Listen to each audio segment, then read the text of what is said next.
అందరికీ నమస్కారం. మీకు నా కథలు నచ్చితే లైక్ చేయండి, షేర్ చేయండి, సబ్స్క్రైబ్ చేసుకోండి. మీ సపోర్ట్ నాకు ప్రోత్సాహాన్ని ఇస్తుంది. నేను ఇంకా మంచి కథలు రాయడానికి ఉత్సాహాన్ని ఇస్తుంది. రచన సుదర్శిని, వ్యాఖ్యానం సుదర్శిని. నమస్తే. కథ పేరు కలిసి ఉంటే కలదు సుఖం. గుడ్ మార్నింగ్ అండి. శుభోదయం అబ్బా. ఏమండి, ఎలా ఉన్నారు? మీరు ఎప్పుడు వచ్చారు? ఊరికెళ్ళారుగా, అక్కడ అంతా బాగున్నారా అంటూ మొదలైంది మా కబుర్లు. హలో, ఏమండి, ఉన్నారా? ఉన్నాను. చాలా అలసటగా ఉన్నదబ్బా. కాళ్ళు నొప్పులు ఎక్కువగా ఉన్నది. ఏం చేయాలో అర్థం కావడం లేదు అని అంటుండగానే నాకు ఒక ఆమె కొత్తగా పనికి కుదిరింది. చాలా చాలా శుభ్రంగా పని చేస్తున్నది. పద్ధతిగా కూడా ఉన్నది. నమ్మకంగా ఉంది. అత్యాశకి పోవడం లేదు. మీకు కావాలంటే మాట్లాడుతాను. అవునా? సరే, తను వస్తానంటే పంపండి. పని చేసుకోలేకుండా ఉన్నాను. తను ఒప్పుకుంటే వంట కూడా చేయించుకుంటాను. అవును, తను వంట బాగా చేస్తున్నది. నేను చేయించుకున్నాను. అయితే రేపు పంపిస్తాను. మీరే చూడండి. మీకు నచ్చితే పెట్టుకోండి. సరే అబ్బా, కుదిరితే బాగుండు. సరే సరే, పంపుతాను. తనతో మాట్లాడి కుదుర్చుకోండి. బాగా చేస్తుంది తను. సరే, పంపండి. ఇంకా ఏవో కబుర్లు చెప్పుకొని ఓ అరగంట మాట్లాడుకొని ఫోన్ పెట్టేశాము మేమిద్దరం. మా ఇద్దరికి తక్కువ కాలమే పరిచయం అయిన సమయము అయినా సరే మాకు ఒకరి అభిప్రాయాలు ఒకరికి నచ్చాయి కాబట్టి ఇద్దరం బాగా తొందరలోనే ఒకరికి ఒకరు బాగా దగ్గర అయిపోయాము. మరుసటి రోజు ఉదయం 9 గంటలకు ఒక ఆవిడ మేడం మేడం అంటూ వచ్చింది. నేను విజయ మేడం పంపితే వచ్చాను అని అన్నది. నీవేనా? రా, లోపలికి రా. నీ పేరు సంగీత కదా? అవును మేడం అన్నది.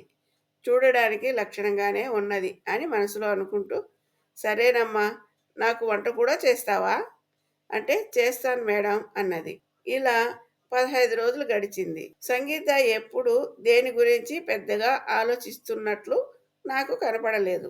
నాకు అసలే కుతూహలం ఎక్కువ. ఇక ఆగలేక అడిగేశాను, సంగీత, మీది ఏ ఊరు? ఎంతమంది పిల్లలు? మీ ఆయన ఏం చేస్తారు?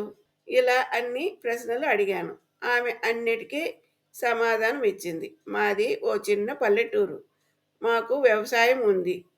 ఇప్పుడు మా పిల్లలు చదువుకోవడానికి టౌన్కి వచ్చారు. వారికేమో అక్కడి ఆహారం సరిపడలేదు. అందుకు నన్ను పంపారు. పిల్లలకు బాక్స్ కట్టిన తర్వాత ఖాళీగా ఎందుకు ఉండేదని నాకు తెలిసిన పని చేస్తున్నాను. మా ఆయన కుటుంబం చాలా పెద్దది. అందరం కలిసి ఉంటాము. మాకు మేము అని కాకుండా అందరం సంపాదించిన సొమ్మును మా అత్తయ్య మామయ్య వాళ్లకు ఇస్తాము. మా పెద్దవాళ్ళు కూతురు కోడలు అని తేడా లేకుండా చూస్తారు. అందుకే మాకు ఎటువంటి భయం లేదు, దిగులు లేదు. ఇప్పటి వరకు నాకు ఎటువంటి బాధ అని అనిపించలేదు. మా పిల్లలు ఇద్దరు ఇక్కడే బీటెక్ 3వ సంవత్సరం చదువుతున్నారు. మా అందరి పిల్లలు బాగా చదువుతున్నారు. మాకు ఏదైనా సమస్య వచ్చినా సంతోషం వచ్చినా పిల్లలతో కలిసి పంచుకుంటాము.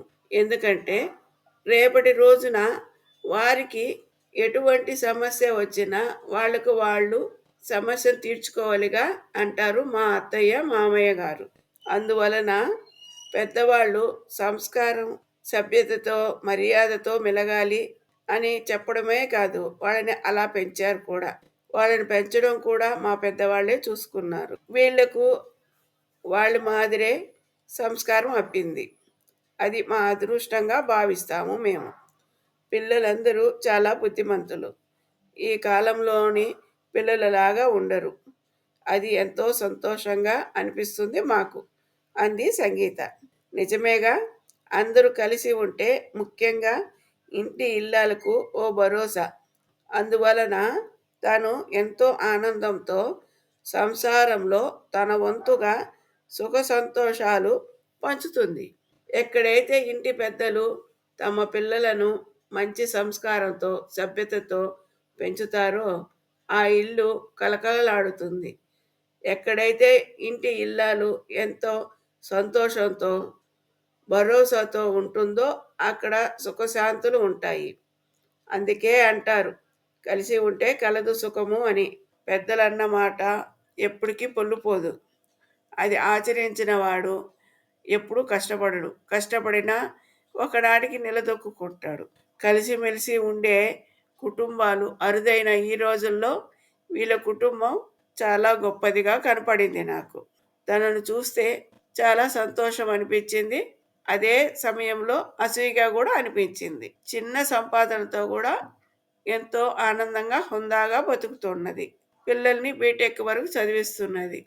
ఈ కాలంలో కూడా ఇలాంటి కుటుంబాలు ఉండడం మనం చూడగలగడం మన అదృష్టం అని ఖచ్చితంగా చెప్పగలను. శుభం లాభం.